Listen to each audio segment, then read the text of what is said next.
ਦਰਸ਼ਕੋ break ਤੋਂ ਬਾਅਦ ਤੁਹਾਡਾ ਸਭ ਦਾ ਭਰਪੂਰ ਸਵਾਗਤ ਹੈ। ਸੋ ਹੁਣ ਆਪਾਂ ਗੱਲਬਾਤ ਕਰਨ ਜਾ ਰਹੇ ਹਾਂ ਪ੍ਰੋਗਰਾਮ ਨੂੰ ਅੱਗੇ ਵਧਾਉਂਦੇ ਅੱਜ ਦੀ ਅਗਲੀ ਇਸ਼ੂ ਦੇ ਨਾਲ। ਪਾਕਿਸਤਾਨ ਦੇ ਫੌਜੀ ਮੁਖੀ ਦਾ ਕਹਿਣਾ ਹੈ ਕਿ ਭਾਰਤ ਸਰਕਾਰ ਨੇ ਸਾਲ 2019 ਵਿੱਚ ਆਪਣੀਆਂ ਨੀਤੀਆਂ ਨਾਲ ਗੁਆਂਢ ਵਿੱਚ ਖਤਰੇ ਦੇ ਹਾਲਾਤ ਪੈਦਾ ਕੀਤੇ ਨੇ। ਸੋ ਫੌਜੀ ਮੁਖੀ ਨੇ ਜਿਨ੍ਹਾਂ ਦੋ ਘਟਨਾਵਾਂ ਦਾ ਜ਼ਿਕਰ ਕੀਤਾ ਹੈ ਉਹ ਇਹ ਹਨ ਕਿ ਉਸ ਵਿੱਚ ਭਾਰਤੀ ਹਵਾਈ ਫੌਜ ਵੱਲੋਂ ਬਾਲਾਕੋਟ ਵਿੱਚ ਕੀਤਾ ਗਿਆ ਹਮਲਾ ਅਤੇ ਭਾਰਤ ਸਰਕਾਰ ਵੱਲੋਂ 5 ਅਗਸਤ ਨੂੰ ਜੰਮੂ ਕਸ਼ਮੀਰ ਸਟੇਟ ਵਿੱਚੋਂ ਆਰਟੀਕਲ 370 ਨੂੰ ਖਤਮ ਕਰਨਾ ਅਤੇ ਜੰਮੂ ਕਸ਼ਮੀਰ ਸਟੇਟ ਨੂੰ ਦੋ ਹਿੱਸਿਆਂ ਵਿੱਚ ਵੰਡ ਕੇ ਯੂਨੀਅਨ ਟੈਰੀਟਰੀ ਬਣਾਉਣਾ ਸ਼ਾਮਲ ਹਨ। ਇਸ ਬਾਰੇ ਆਪਾਂ ਗੱਲਬਾਤ ਕਰਾਂਗੇ, ਉਸ ਤੋਂ ਬਾਅਦ ਤੁਹਾਡੇ ਕਮੈਂਟਸ ਆਪਾਂ ਸ਼ੇਅਰ ਕਰਾਂਗੇ। ਸੋ ਅਸੀਂ ਚਾਹਾਂਗੇ ਕਿ ਤੁਸੀਂ ਸਾਡੇ ਨਾਲ ਇਸੇ ਤਰ੍ਹਾਂ ਹੀ ਬਣੇ ਰਹਿਣਾ। ਦੇਖਣ ਸੁਣਨ ਲਈ ਲਿਖਣ ਲਈ ਤੁਹਾਡਾ ਸਭ ਦਾ ਬਹੁਤ ਬਹੁਤ ਸ਼ੁਕਰੀਆ। ਕੀ ਡਾਕਟਰ ਸਾਹਿਬ ਕੀ ਕਹਿਣਾ ਚਾਹੋਗੇ? देखो इस वेले जेड़े हालात इहदे बावजूद कि कोरोना दे नाल भारत भी और पाकिस्तान भी जिथे सारी दुनिया लड़ रही है, भारत पाकिस्तान दी सिचुएशन अजे बेशक उस वर्स्ट हालत च नहीं है पर उहदे च काफी पोटेंशियल है कि उस पासे वल गल जा सकदी है। लेकिन इस मौके ते भी भारती हुकूमत वालों कश्मीर दे विच झूठे पुलिस मुकाबलियां दा सिलसिला भी जारी है। हालांकि कश्मीर वादी दे विच भी कोरोना स्प्रेड काफी तेजी नाल होया। दूसरे पासे असीं 2 दिन पहले गल कीती सी कि किवें ईवन एनवायरनमेंट डिस्ट्रॉय करन लई जां उहनां दी फ्यूचर दी सारी दिख विगाड़न दे लई 42,000 दे करीब चिनारां दे दरख्त जिहड़े ने ओह कट्टे जा रहे ने। ਇਹ ਕਹਿ ਕੇ ਕਿ ਜੀ ਇਹ ਕਰੋਨਾ ਦੇ ਸਪਰੈਡ ਦੇ ਵਿੱਚ ਜਿਹੜੇ ਨੇ ਉਹ ਸਹਾਈ ਹੋ ਰਹੇ ਨੇ। ਉੱਥੇ ਅਸੀਂ ਇਹ ਵੀ ਦੇਖ ਰਹੇ ਹਾਂ ਕਿ ਨਾਲ ਦੀ ਨਾਲ ਜਿਹੜਾ ਉਹਨਾਂ ਦਾ ਓਵਰਆਲ ਐਂਟਾਈ ਮੁਸਲਿਮ ਸਟਾਂਸ ਹੈ ਭਾਰਤੀ ਹਾਕਮਾਂ ਦਾ ਔਰ ਉਹਨਾਂ ਦੇ ਲੋਅਰ ਲੈਵਲ ਦਾ, ਜਿਵੇਂ ਅਸੀਂ ਪਿਛਲੇ ਸੈਗਮੈਂਟ 'ਚ ਜ਼ਿਕਰ ਕੀਤਾ ਹੈ ਕਿ ਬੀਜੇਪੀ ਦਾ ਆਫੀਸ਼ੀਅਲ ਐਮਐਲਏ ਯੂਪੀ 'ਚ ਇਕਨੋਮਿਕਲ ਬਾਈਕਾਟ ਦੀ ਕਾਲ ਦੇ ਰਿਹਾ ਹੈ। ਔਰ ਇਸ ਸਭ ਦੇ ਬਾਵਜੂਦ ਕਿ ਪਹਿਲਾਂ ਇਸ ਸਾਰੇ ਨੂੰ ਤਬਲੀਗੀ ਜਮਾਤ ਨਾਲ ਜੋੜ ਕੇ ਇਹਨੂੰ ਜਿਹੜਾ ਹਰ ਮੁਸਲਮਾਨ ਨੂੰ ਕਰੋਨਾ ਵਾਇਰਸ ਬਣਾਇਆ। ਹਾਲਾਂ ਹੁਣ ਉਹਨਾਂ ਦਾ ਮੀਡੀਆ ਕਹਿ ਰਿਹਾ ਜੀ ਜਿਹੜੇ ਉਹਨਾਂ ਚੋਂ ਰਿਕਵਰ ਹੋਏ ਨੇ ਉਹਨਾਂ ਚੋਂ ਬਹੁਤਿਆਂ ਨੇ ਵਲੰਟੀਅਰ ਕੀਤਾ ਹੈ ਕਿ ਜੀ ਜੇ ਕੋਈ ਪਲਾਜ਼ਮਾ ਥੈਰੇਪੀ ਲਈ ਤੁਹਾਨੂੰ ਜਿਹੜਾ ਚਾਹੀਦਾ ਤੇ ਅਸੀਂ ਡੋਨੇਟ ਕਰਨ ਨੂੰ ਤਿਆਰ ਹਾਂ, ਤੁਸੀਂ ਸਾਡਾ ਪਲਾਜ਼ਮਾ ਲੈ ਕੇ ਐਂਟੀਬਾਡੀਜ਼ ਔਰ ਦੂਸਰਾ ਜੋ ਵੀ ਤੁਸੀਂ ਰਿਸਰਚ ਕਰ ਸਕਦੇ ਹੋ। ਤਾਂ ਉਹਨੇ ਕਿਹਾ ਵੀ ਗਾਲੀਆਂ ਤਾਂ ਬਹੁਤ ਦਿੱਤੀਆਂ, ਹੁਣ ਤਾਲੀਆਂ ਵੀ ਦਿਓ। ਲੇਕਿਨ ਇਹਨਾਂ ਦੀ ਸਾਰੀ ਜਿਹੜੀ ਸਿਆਸਤ ਹੈ ਉਹ ਇਸ ਗੱਲ ਦੇ ਉੱਤੇ ਹੀ ਜਿਹੜੀ ਹੈ ਉਹ ਕੇਂਦਰਿਤ ਹੈ। ਦੂਸਰੇ ਪਾਸੇ ਪਾਕਿਸਤਾਨ ਦੇ ਵਿੱਚ ਬੇਸ਼ੱਕ ਥੋੜੀ ਬਹੁਤ ਤਬਦੀਲੀ, ਜਿਵੇਂ ਅਸੀਂ ਇਨਫੋਰਮੇਸ਼ਨ ਮਿਨਿਸਟਰੀ ਦੇ ਹਵਾਲੇ ਨਾਲ ਜਾਂ ਕੁਛ ਨਾ ਕੁਛ ਉੱਥੇ ਚੱਲ ਰਿਹਾ ਜਿਹੜਾ ਸਾਰੇ ਸਿਸਟਮ ਨੂੰ ਜਿਹਨੂੰ ਰੀਵੈਂਪ ਕਰਨਾ ਅਸੀਂ ਕਹਿੰਦੇ ਹਾਂ, ਕਿਉਂਕਿ ਇਮਰਾਨ ਖਾਨ ਔਰਾਂ ਦੀਆਂ ਬੈਸਟ ਇੰਟੈਂਸ਼ਨਸ ਦੇ ਬਾਵਜੂਦ ਕੁਝ ਚੀਜ਼ਾਂ ਸ਼ਾਇਦ ਆਊਟ ਆਫ ਕੰਟਰੋਲ ਵੀ ਹੋ ਰਹੀਆਂ ਸੀ। ਸੋ ਮੇਰਾ ਖਿਆਲ ਹੈ ਕਿ ਵੀ ਫੌਜ ਨੇ ਜਿੱਥੇ ਆਪਣਾ ਰੋਲ ਈਵਨ ਕੋਰੋਨਾ ਦੇ ਹਵਾਲੇ ਨਾਲ ਵੀ ਸਾਰੀਆਂ ਜਿਹੜੀਆਂ ਪਾਕਿਸਤਾਨ ਦੀਆਂ ਸਟੇਟ ਜਿਵੇਂ ਸਿੰਧ ਪਹਿਲਾਂ ਡਿਫਰੈਂਟ ਵੇਵ ਲੈਂਥ ਤੇ ਸੀ, ਉਹਨਾਂ ਨੂੰ ਇੱਕ ਵੇਵ ਲੈਂਥ ਤੇ ਲਿਆਂਦਾ, ਇੱਕ ਸਟ੍ਰੈਟਜੀ ਬਣਾਈ ਹੈ। ਉੱਥੇ ਪੋਲੀਟੀਕਲੀ ਵੀ ਕਲੀਅਰ ਮੈਸੇਜ ਆਏ ਤਾਂ ਕਿ ਇਸ ਪੀਰੀਅਡ ਦੇ ਵਿੱਚ ਭਾਰਤ ਜਿਹੜਾ ਹੈ ਉਹ ਕੋਈ ਨਾ ਕੋਈ ਇਸ ਸਿਚੁਏਸ਼ਨ ਦਾ ਫਾਇਦਾ ਉਠਾ ਕੇ ਕੋਈ ਐਸੀ ਹਰਕਤ ਨਾ ਕਰੇ ਜਿਹੋ ਜਿਹੀ ਉਹਨਾਂ ਨੇ ਬਾਲਾਕੋਟ ਦੇ ਵਿੱਚ ਕੀਤੀ ਉਸ ਸਾਰੇ ਪੁਲਵਾਮਾ ਅਟੈਕ ਦੀ ਆੜ 'ਚ। ਔਰ ਜਿਵੇਂ ਉਹਨਾਂ ਨੇ ਪੋਲੀਟੀਕਲ ਅਪਰਚੁਨਿਟੀ ਇਹ ਲੱਭ ਕੇ ਅਮਰੀਕਾ ਨੂੰ ਆਪਣੇ ਨਾਲ ਸਹਿਮਤ ਕਰਾ ਕੇ ਜਿਹੜਾ ਕਸ਼ਮੀਰ ਦੇ ਵਿੱਚ 5 ਅਗਸਤ 2019 ਨੂੰ ਜਿਵੇਂ ਆਰਟੀਕਲ 370 ਖਤਮ ਕਰਨਾ ਔਰ ਜੰਮੂ ਕਸ਼ਮੀਰ ਸਟੇਟ ਦਾ ਵਜੂਦ ਹੀ ਮਿਟਾ ਦੇਣਾ। ਔਰ ਮੈਂ ਸਮਝਦਾ ਹਾਂ ਵੀ ਬੇਸ਼ੱਕ ਜਿਹੜੇ ਪਾਕਿਸਤਾਨ ਦੇ ਫੌਜੀ ਜਨਰਲ ਨੇ, ਕਮਾਂਡਰ ਜਨਰਲ ਕਮਰ ਜਾਵੇਦ ਬਾਜਵਾ, ਕੋਈ ਉਹ ਬਹੁਤ ਸਾਰਾ ਮੀਡੀਆ ਦੇ ਸਾਹਮਣੇ ਆ ਕੇ ਜਿਹੜਾ ਉਹ ਪ੍ਰੈਸ ਸਟੇਟਮੈਂਟਾਂ ਦੇਣ 'ਚ ਯਕੀਨ ਨਹੀਂ ਰੱਖਦੇ, ਬਟ ਕਿਉਂਕਿ ਇੱਕ ਪ੍ਰੈਕਟੀਕਲ ਸੋਲਜਰ ਨੇ on the ground, even Kashmir sector 'ਚ ਵੀ ਉਹਨਾਂ ਦੀ ਜਿਹੜੀ ਹੈ ਸਰਵਿਸ ਦਾ ਕਾਫੀ ਹਿੱਸਾ ਰਿਹਾ ਇਸ ਫੀਲਡ ਦੇ, ਉਹ ਮਾਹਰ ਨੇ। ਔਰ ਉਹਨਾਂ ਨੇ ਜਿਹੜਾ ਆਪਣਾ ਇਹ ਵੀ ਕਿ ਵੀ ਕਿਵੇਂ ਉਹ ਸਾਰੀ ਅੱਖ ਰੱਖਦੇ ਨੇ ਔਰ ਭਾਰਤ ਨੇ ਕਿਵੇਂ ਉਸ ਸਾਰੇ ਸਾਊਥ ਏਸ਼ੀਅਨ ਨੇਬਰਸ ਦੇ ਨਾਲ ਸੰਬੰਧ ਵਿਗਾੜੇ ਹੀ ਨਹੀਂ, ਉਹਨਾਂ ਨੂੰ ਇੱਕ ਖਤਰੇ ਵੱਲ ਧੱਕਿਆ ਹੋਇਆ। ਉਹਨਾਂ ਨੇ ਇਹ ਜਿਹੜਾ ਇਜ਼ਹਾਰ ਹੈ, ਇੱਕ ਆਰਟੀਕਲ ਜਿਹੜਾ ਗ੍ਰੀਨ ਬੁੱਕ 2020 ਦੇ ਨਾਂ ਥੱਲੇ ਇੱਕ ਰਿਸਰਚ ਜਰਨਲ ਹੈ ਪਾਕਿਸਤਾਨ ਆਰਮੀ ਦਾ, ਜਿਸ ਨੂੰ higher education commission of Pakistan ਜਿਹੜਾ ਉਹ ਰੈਕਗਨਾਈਜ਼ ਕਰਦਾ ਹੈ ਔਰ ਪਬਲਿਸ਼ ਵੀ ਕਰਦਾ ਹੈ ਸਾਲ 'ਚ 2 ਵਾਰ।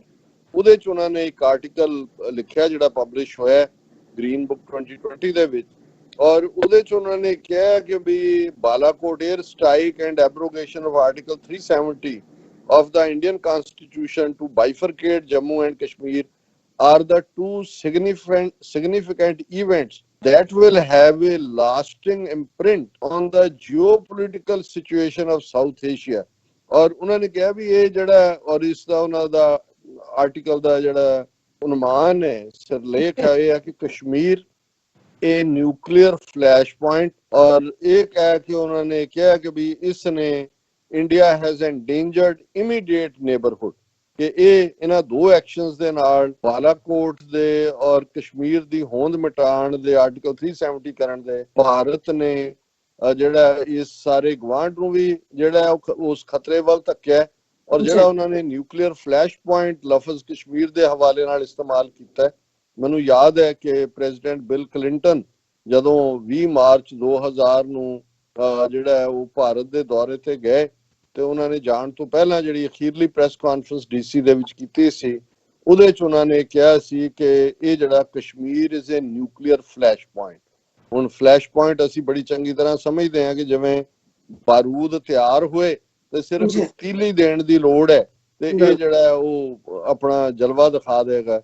ਇਸੇ ਤਰ੍ਹਾਂ ਜਿਹੜਾ ਕਲਿੰਟਨ ਦਾ ਇਹੀ ਕਹਿਣਾ ਸੀ, ਔਰ ਉਦੋਂ ਇਹ ਆਸ ਕੀਤੀ ਜਾਂਦੀ ਸੀ ਕਿ ਕਲਿੰਟਨ ਭਾਰਤੀ ਹਾਕਮਾਂ ਦੇ ਉੱਤੇ ਪ੍ਰਵੇਲ ਕਰਨਗੇ ਕਿ ਕਸ਼ਮੀਰ ਮਸਲੇ ਨੂੰ ਕਸ਼ਮੀਰੀਆਂ ਦੀਆਂ ਵਿਸ਼ੇਸ ਦੇ ਮੁਤਾਬਕ ਹੱਲ ਕਰੋ। ਲੇਕਿਨ ਉਹਨਾਂ ਨੇ ਚਿੱਠੀ ਸਿੰਘਪੁਰਾ ਕਸ਼ਮੀਰ ਵਾਦੀ ਦੇ ਅਨੰਤਨਾਗ ਜ਼ਿਲ੍ਹੇ ਦੇ ਪਿੰਡ 'ਚ 35 ਸਿੱਖਾਂ ਨੂੰ ਮਾਰ ਕੇ ਲਸ਼ਕਰੇ ਤਾਇਬਾ ਦੇ ਖਾਤੇ 'ਚ ਪਾ ਕੇ, ਪਾਕਿਸਤਾਨ ਦੇ ਖਾਤੇ 'ਚ ਪਾ ਕੇ ਉਹ ਜਿਹੜਾ ਸਾਰਾ ਟੂਰ ਸੀ ਉਸ ਨੂੰ ਹੀ ਡਿਫਰੈਂਟ ਡਾਇਰੈਕਸ਼ਨ ਦੇ ਦਿੱਤੀ ਸੀ। ਸੋ ਉਹਦੇ 'ਚ ਜਿਹੜੀ ਖਾਸ ਤੌਰ ਤੇ ਮੈਂ ਸਮਝਦਾ ਹਾਂ ਵੀ ਜੇ ਅੱਜ ਵੀ ਇਹ ਨਿਊਕਲੀਅਰ ਫਲੈਸ਼ ਪੁਆਇੰਟ ਸੀ, ਹੈ ਪਹਿਲਾਂ ਵੀ ਸੀ, ਅੱਜ ਵੀ ਹੈ। ਔਰ ਉਹਨਾਂ ਨੇ ਆਪਣੇ ਇੱਕ ਨੋਟ ਜਿਹੜਾ ਉਹਨਾਂ ਨੇ ਫਸਟ ਪੇਜ ਦੇ ਉੱਤੇ ਪਬਲੀਕੇਸ਼ਨ ਦੇ ਦਿੱਤਾ, ਉਹਦੇ 'ਚ ਉਹਨਾਂ ਨੇ ਕਿਹਾ year 2019 witnessed two significant events which will have lasting imprint on the geopolitics of this region. First, the unwarranted Balakot strike by Indian Air Force on 26th February, and second, the unilateral annexation of Jammu and Kashmir on August 5th through abrogation of Article 370 and 35A. और उन्होंने कहा कि भी ये दोनों ही उन्होंने action ਜਿਹੜੇ ਨੇ ਪਹਿਲਾ ਕੋਐਰਸਿਵ ਅਟੈਂਪਟ ਸੀ ਤਾਂ ਕਿ ਉਹ ਜਿਹੜਾ ਸਪੇਸ ਵਾਰ ਹੈ ਉਸ ਨੂੰ ਉਹ ਆਪਣੇ ਹੱਕ ਦੇ ਵਿੱਚ ਕਰਨ, ਪਰ ਦੂਸਰਾ ਜਿਹੜਾ ਉਹਨਾਂ ਦਾ ਐਕਸ਼ਨ ਉਹ ਇਹ ਕਿਉਂਕਿ ਪਾਕਿਸਤਾਨ 에ਅਰ ਫੋਰਸ ਨੇ ਵਿਦਿਨ 24 ਆਵਰਸ ਮੂੰਹ ਤੋੜ ਜਵਾਬ ਦਿੱਤਾ, ਇਸ ਲਈ ਜਿਹੜਾ ਉਹਨਾਂ ਦਾ ਉਹ ਇਰਾਦਾ ਕਾਮਯਾਬ ਨਹੀਂ ਹੋਇਆ। ਪਰ ਦੂਸਰੇ ਪਾਸੇ ਉਹਨਾਂ ਨੇ ਇਸ ਸਾਰੇ ਨੂੰ ਜਿਹੜਾ ਜੋ ਉਹਨਾਂ ਨੇ ਕਸ਼ਮੀਰ ਦੇ ਵਿੱਚ ਕੀਤਾ, ਦੁਨੀਆ ਭਰ ਚ ਲੋਕਾਂ ਨੇ ਇਸ ਨੂੰ ਕੰਡੈਮ ਕੀਤਾ ਔਰ ਅਖੀਰ ਚ ਉਹਨਾਂ ਕਿਹਾ ਆਪਣੀ ਲਿਖਤ ਦੇ ਵਿੱਚ ਕਿ Kashmir is a nuclear flash point and in total disregard to international norms, Modi has not only endangered the immediate neighborhoods but has also raised the ante for the entire world. So मतलब ਇਹ ਵੀ ਜਦੋਂ ਅਸੀਂ ਇੱਕ polite language ਦੇਖਦੇ ਹਾਂ ਤੇ ਇਹਦੇ ਚੋਂ ਤੁਸੀਂ ਕੱਢ ਸਕਦੇ ਹੋ ਕਿ ਜਨਰਲ ਬਾਜਵਾ ਨੇ ਭਾਰਤ ਨੂੰ ਇਹ ਚੇਤਾਇਆ ਕਿ ਤੁਸੀਂ ਇਹ ਹਰਕਤਾਂ 2019 ਦੇ ਵਿੱਚ ਕੀਤੀਆਂ ਸੀ ਔਰ ਇਹਦੇ ਸਾਰੇ ਦਾ ਨਤੀਜਾ ਹੈ ਕਿ ਤੁਸੀਂ ਇਸ ਨੇਬਰਹੁੱਡ ਨੂੰ ਅਨਸੇਫ ਵੀ ਕੀਤਾ ਔਰ ਦੁਨੀਆ ਜਿਹੜੀ ਆ ਉਹ ਦੇਖ ਰਹੀ ਹੈ ਕਿ ਵੀ ਇਹ ਗੱਲ ਜਿਹੜੀ ਹੈ ਕਿਸ ਪਾਸੇ ਨੂੰ ਜਾ ਸਕਦੀ ਹੈ। ਸੋ ਇਹ ਬੜੀ ਪੋਲਾਈਟਲੀ ਉਹਨਾਂ ਨੇ ਆਪਣਾ ਜਿਹੜਾ ਮੌਕਫ ਵੀ ਦਿੱਤਾ ਹੈ ਔਰ ਉਹਨਾਂ ਨੂੰ ਇਹ ਚੇਤਾਇਆ ਵੀ ਹੈ ਕਿ ਇਸ ਲੈਵਲ ਦੇ ਉੱਤੇ ਜਾ ਕੇ ਤੁਹਾਡੀਆਂ ਕਰਤੂਤਾਂ ਨੇ। ਸੋ ਅਸੀਂ ਸਮਝਦੇ ਹਾਂ ਕਿ ਬਿਲਕੁਲ ਕੋਈ ਇਹਦੇ ਚ ਪ੍ਰੋਵੋਕੇਟਿਵ ਲੈਂਗੁਏਜ ਨਹੀਂ ਹੈ, ਬੜੀ ਬੈਲੈਂਸ ਲੈਂਗੁਏਜ ਹੈ, ਲੇਕਿਨ ਇਹ ਬਿਆਨ ਕਰਦਾ ਹੈ ਕਿ 2019 ਦੀਆਂ ਤੁਹਾਡੀਆਂ ਕਰਤੂਤਾਂ ਚ ਤੁਸੀਂ 2020 ਚ ਬਰੀ ਹੋ ਕੇ ਨਹੀਂ ਨਿਕਲ ਸਕਦੇ, ਤੁਹਾਨੂੰ ਇਹਦੇ ਲਈ ਅਲਟੀਮੇਟਲੀ ਜਿਹੜਾ ਉਹ ਜਵਾਬਦੇਹ ਹੋਣਾ ਪਏਗਾ। ਜੀ ਡਾਕਟਰ ਸਾਹਿਬ ਤੁਹਾਡਾ ਬਹੁਤ ਬਹੁਤ ਸ਼ੁਕਰੀਆ। ਹੁਣ ਆਪਾਂ ਡਿਸਕਸ ਕਰਨ ਜਾ ਰਹੇ ਹਾਂ ਆਪਣੀ ਦਰਸ਼ਕਾਂ ਦੀਆਂ ਲਿਖਤਾਂ। ਡਾਕਟਰ ਸਾਹਿਬ ਤੁਹਾਡੇ ਕੋਲ ਲਿਖਤੋਂ ਨਹੀਂ ਹੈ, ਤੁਸੀਂ ਪਹਿਲਾਂ ਸ਼ੇਅਰ ਕਰ ਦਿਓ ਫਿਰ ਬਾਅਦ ਵਿੱਚ ਮੈਂ ਮੇਰੇ ਕੋਲ ਹੈ। ਹਾਂਜੀ, ਸਾਨੂੰ ਬਹੁਤ ਸਾਰੀਆਂ ਲਿਖਤਾਂ ਜਿਹੜੀਆਂ ਨੇ ਕਮੈਂਟਸ ਦੇ ਰੂਪ ਦੇ ਵਿੱਚ ਵੀ ਈਮੇਲ ਚ ਵੀ ਆਉਂਦੀਆਂ ਔਰ ਅਸੀਂ ਉਹਦੇ ਚ ਕੁਝ ਹੀ ਸਿਲੈਕਟਿਵ ਜਿਹੜੀਆਂ ਨੇ ਉਹ ਪੜ੍ਹ ਸਕਦੇ ਹਾਂ। ਇਹਦਾ ਮਤਲਬ ਇਹ ਨਹੀਂ ਹੁੰਦਾ ਕਿ ਦੂਸਰੀਆਂ ਜਿਹੜੀਆਂ ਨੇ ਉਹ ਅਨਇੰਪੋਰਟੈਂਟ ਨੇ। ਤੁਹਾਡੀ ਲਿਖੀ ਹਰ ਚੀਜ਼ ਸਾਡੇ ਲਈ ਲੈਸਨ ਵੀ ਹੁੰਦੀ ਹੈ, ਸਾਡੇ ਲਈ ਨੌਲੇਜ ਵੀ ਹੁੰਦੀ ਹੈ, ਗਿਆਨ ਵੀ ਹੁੰਦਾ ਹੈ ਔਰ ਅਸੀਂ ਉਸ ਤੋਂ ਅਮੀਰ ਹੁੰਦੇ ਹਾਂ। ਹਰ ਰੋਜ਼ ਤੁਹਾਡੀਆਂ ਲਿਖਤਾਂ ਤੋਂ ਮੇਰੀ ਖਾਸ ਦਿਲਚਸਪੀ ਪਰਸਨਲੀ, ਮੈਂ ਆਲਮੋਸਟ ਸਾਰੇ ਹੀ ਕਮੈਂਟਸ ਜਿਹੜਾ ਉਹ ਜ਼ਰੂਰ ਪੜ੍ਹਦਾ ਜ਼ਰੂਰ ਤਾਂ ਪੜ੍ਹਦੇ ਹਾਂ। ਕਿ ਸਾਨੂੰ ਇਸ ਗੱਲ ਦਾ ਅਹਿਸਾਸ ਰਹੇ ਔਰ ਤੁਸੀਂ ਸਾਡੇ ਜਿਹੜਾ ਬਹੁਤ ਕੀਮਤੀ ਐਸੈਟ ਤੋਂ ਨੌਲੇਜ ਦੇ। ਕੱਲ ਜਿਹੜਾ ਅਸੀਂ ਇੱਕ ਸੈਗਮੈਂਟ ਕੀਤਾ ਜਿਹਦੇ ਚ ਅਸੀਂ ਇਹ ਦੱਸਿਆ ਸੀ ਕਿ ਵੀ ਕਿਵੇਂ ਸਾਡੇ ਜਿਹੜੇ ਨੇ ਦਿੱਲੀ ਦੇ ਵਿੱਚ ਜਿਹੜੀ ਹੈਲਪ ਚੈੱਕ ਕਰ ਰਹੇ ਨੇ, 1.5 ਲੱਖ ਬੰਦੇ ਨੂੰ ਰੋਜ਼ਾਨਾ ਫੂਡ ਦੇ ਰਹੇ ਨੇ। ਔਰ ਦਿੱਲੀ ਪੁਲਿਸ ਨੇ ਜਿਹੜੀ ਹੈ ਉਹ ਮੋਟਰਸਾਈਕਲਸ ਔਰ ਦੂਸਰਿਆਂ ਦੇ ਨਾਲ ਬੰਗਲਾ ਸਾਹਿਬ ਦੀ ਪਰਿਕਰਮਾ ਕੀਤੀ, ਥੈਂਕ ਯੂ ਕੀਤਾ। ਹਾਲਾਂ ਉਹਦੇ ਹੀ ਮੈਂ ਸੈਗਮੈਂਟ 'ਚ ਕਿਹਾ ਸੀ ਕਿ ਵੀ ਇਹ ਜਿਹੜੀਆਂ ਤੁਹਾਡੀਆਂ ਕਰਤੂਤਾਂ ਜੋ ਤੁਹਾਡੀ ਪੁਲਿਸ ਨੇ ਨਵੰਬਰ 84 ਚ ਕੀਤੀਆਂ ਜਾਂ ਮੁਸਲਮਾਨਾਂ ਦੇ ਨਾਲ, ਇਹ ਸੀਏ ਦੇ ਹਵਾਲੇ ਨਾਲ ਔਰ ਦੂਸਰਾ, ਇਹਦੇ 'ਚ ਕੁਝ ਨਹੀਂ ਬਦਲਣਾ ਹੈ। ਪਰ ਅਸੀਂ ਫਿਰ ਵੀ ਸਾਡੀ ਕੌਮ ਨੂੰ ਗੁਰੂ ਨੇ ਸਰਬੱਤ ਦੇ ਭਲੇ ਦੀ ਗੁੜਤੀ ਦਿੱਤੀ ਹੋਈ ਹੈ ਔਰ ਅਸੀਂ ਆਪਣੇ ਕੰਮ ਲੱਗੇ ਰਹਿਣਾ। ਸਾਡੇ ਵੀਰ ਸੁਖਜਿੰਦਰ ਸਿੰਘ ਬਾਜਵਾ ਜਿਹੜੇ ਸਾਡੇ ਬਹੁਤ ਹਮਦਰਦ ਪਿਆਰੇ ਦੋਸਤ ਨੇ, ਭਰਾਵਾਂ ਵਾਂਗ, ਔਰ ਇਹ ਸਾਰੇ ਸਾਡੇ ਦੁੱਖ ਸੁੱਖ ਦੇ ਸਾਥੀ ਨੇ, ਵੈਲਵਿਸ਼ਰ ਨੇ ਟੀਵੀ 84 ਦੇ, ਉਹਨਾਂ ਨੇ ਰਾਤ ਪ੍ਰੋਗਰਾਮ ਦੇਖਣ ਤੋਂ ਇੱਕਦਮ ਬਾਅਦ ਹੀ ਜਿਹੜੀ ਹੈ ਉਹ ਈਮੇਲ ਖੜਕਾ ਦਿੱਤੀ ਔਰ ਉਹਨਾਂ ਨੇ ਜਿਹੜਾ ਆਪਣਾ ਉਹ ਜ਼ਾਹਰ ਹੈ ਇੱਕ ਬਿਲਕੁਲ ਠੀਕ ਪਰਸਪੈਕਟਿਵ ਹੈ ਉਹਨਾਂ ਦਾ। ਔਰ ਉਹਦੇ ਚ ਉਹਨਾਂ ਨੇ ਕਿਹਾ ਕਿ ਚਾਣਕਿਆ ਪਾਲਿਸੀ, ਔਰ ਉਹਨਾਂ ਦੀ ਲਿਖਤ ਹੈ, well this appreciation episode of Delhi police is merely to flatter the Sikhs to keep providing free meals to those who in fact are the responsibility of the Hindu Shaitani central and Delhi state governments। ਕਿ ਵੀ ਇਹ ਜਿਹੜਾ Delhi police ਨੇ ਨੌਟੰਕੀ ਕੀਤੀ ਹੈ ਕਿ ਜੀ ਅਸੀਂ ਬੰਗਲਾ ਸਾਹਿਬ ਦੀ ਪਰਿਕਰਮਾ ਕਰਕੇ ਸਿੱਖ ਕੌਮ ਨੂੰ ਥੈਂਕ ਯੂ ਦੇ ਰਹੇ ਹਾਂ, ਨੌਟੰਕੀ ਹੈ। ਕਿਉਂਕਿ ਇਹ ਸੈਂਟਰਲ ਗਵਰਨਮੈਂਟ ਔਰ ਦਿੱਲੀ ਗਵਰਨਮੈਂਟ ਦਾ ਫਰਜ਼ ਹੈ ਕਿ ਫ੍ਰੀ ਮੀਲ ਉਹਨਾਂ ਨੂੰ ਦੇ ਜਿਹੜੇ ਕਿ ਲੋਕਡਾਊਨ ਚ ਘਰਾਂ ਚ ਡੱਕੇ ਹੋਏ ਨੇ। The entire drama has been staged as a cover up to the misdeeds, mismanagement of Manjinder Sirsa, the BJP MLA and an RSS stooge।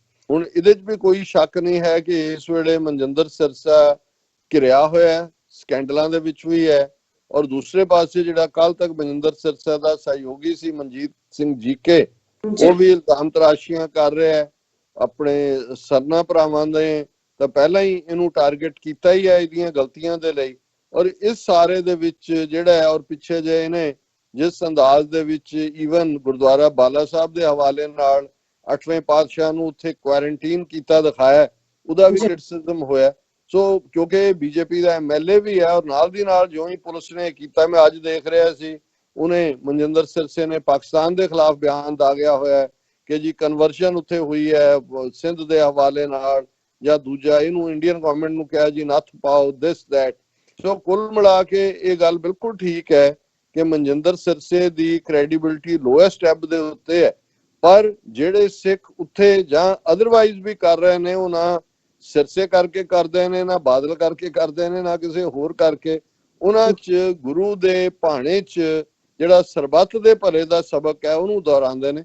ਔਰ ਅਖੀਰ 'ਚ ਉਹਨਾਂ ਨੇ ਬਾਜਵਾ ਸਾਹਿਬ ਨੇ ਲਿਖਿਆ, why doesn't the Hindu Shaitani government grants funds from those earmarked for disaster and relief works? ਕਿ ਕਿਉਂ ਨਹੀਂ ਉਸ ਖਾਤੇ 'ਚੋਂ ਫੰਡ ਦਿੰਦੇ ਜਿਹੜੇ ਡਿਜ਼ਾਸਟਰ ਔਰ ਰਿਲੀਫ ਦੇ ਲਈ ਰੱਖੇ ਹੋਏ ਨੇ। ਬਿਲਕੁਲ ਠੀਕ ਨੁਕਤਾ ਹੈ।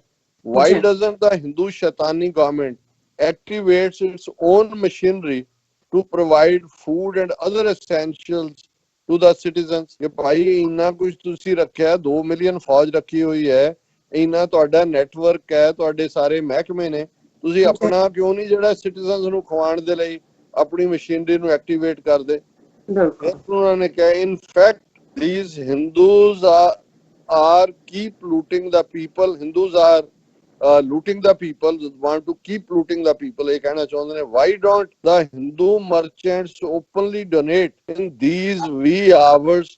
ਕਿ ਇਹਨਾਂ ਮੁਸ਼ਕਲ ਦੇ ਘੜੀਆਂ ਦੇ ਵਿੱਚ ਕਿਉਂ ਨਹੀਂ ਹਿੰਦੂ ਮਰਚੈਂਟ ਜਿਹੜੇ ਨੇ ਉਹ ਡੋਨੇਟ ਕਰਦੇ? why does the government charge any kind of taxes including the GST for the food items brought for langars? ਔਰ ਅਜੇ ਵੀ GST ਲਾਗੂ ਹੈ। ਇਹ ਤਰਲੇ ਜੇ ਕਰਕੇ ਸ਼੍ਰੋਮਣੀ ਕਮੇਟੀ ਕੁਝ ਦੇਰ ਬਾਅਦ ਇੱਕ ਬਿੱਲ ਬਣਾ ਕੇ ਭੇਜਦੀ ਹੈ, ਉਹਦੇ ਚੋਂ ਵੀ ਅੱਧੇ ਉਹਨਾਂ ਨੇ ਕੱਟੇ ਹੁੰਦੇ ਨੇ। ਸੋ ਉਹ ਹਿਊਮਿਲੇਟ ਕਰਦੇ ਨੇ। ਉਹਨਾਂ ਨੇ ਕਿਹਾ ਵੀ ਕਿਉਂ ਨਹੀਂ ਉਹਨਾਂ ਨੇ ਖਤਮ ਕੀਤਾ GST ਲੰਗਰ ਦੇ ਉੱਤੇ। In fact they are keep looting, and their stooges like Sirsas, Badals, etc. in the Sikh Qaum keep helping them in this loot by opening Gurdwara Golks। ਇਹ ਬਿਲਕੁਲ ਠੀਕ ਹੈ ਕਿ ਇਸ ਵੇਲੇ ਜਿਹੜਾ ਵੱਡਾ ਅਮਾਉਂਟ ਖਰਚ ਹੋ ਰਿਹਾ ਹੈ ਉਹ ਗੋਲਕਾਂ ਤੋਂ ਹੋ ਰਿਹਾ ਹੈ। ਹਾਲਾਂਕਿ ਸੰਗਤ ਹੁਣ ਆ ਨਹੀਂ ਪਾ ਰਹੀ, ਆਮਦਨ ਵੀ ਘਟੀ ਹੈ, ਲੇਕਿਨ ਇਹ ਮਨਜਿੰਦਰ ਸਿਰਸਾ ਆਪਣੇ ਆਕਾਵਾਂ ਨੂੰ ਵੀ ਖੁਸ਼ ਕਰ ਰਿਹਾ। ਔਰ ਜੇ ਸੱਚਮੁੱਚ ਹੀ ਇਹ ਹਕੂਮਤ ਦੀ ਜ਼ਿੰਮੇਵਾਰੀ ਹੈ, ਜੇ ਲਗਾਤਾਰਤਾ ਨਾਲ ਐਵਰੀਡੇ ਇਸ ਲੈਵਲ ਦਾ ਆਪਰੇਸ਼ਨ ਜਿਹੜਾ ਉਹ ਸਿੱਖ ਚਲਾ ਸਕਦੇ ਨੇ, ਤਾਂ ਹਕੂਮਤ ਨੂੰ ਕੀ ਹੋਇਆ ਕਿ ਉਹ ਨਹੀਂ ਚਲਾ ਸਕਦੀ। ਪਰ ਜ਼ਾਹਰ ਹੈ ਕਿ ਇਹ ਉਹਨਾਂ ਦੀ ਇੱਕ, ਜਿੱਥੇ ਉਹ ਗੋਲਕ ਲੁੱਟ ਰਹੇ ਨੇ ਉੱਥੇ ਉਹ ਆਪਣੇ ਇਸ ਮਨਜਿੰਦਰ ਸਿਰਸੇ ਵਰਗੇ ਜਮੂਰੇ ਦੀ ਕ੍ਰੈਡੀਬਿਲਿਟੀ ਵੀ ਐਸਟੈਬਲਿਸ਼ ਕਰ ਰਹੇ ਨੇ।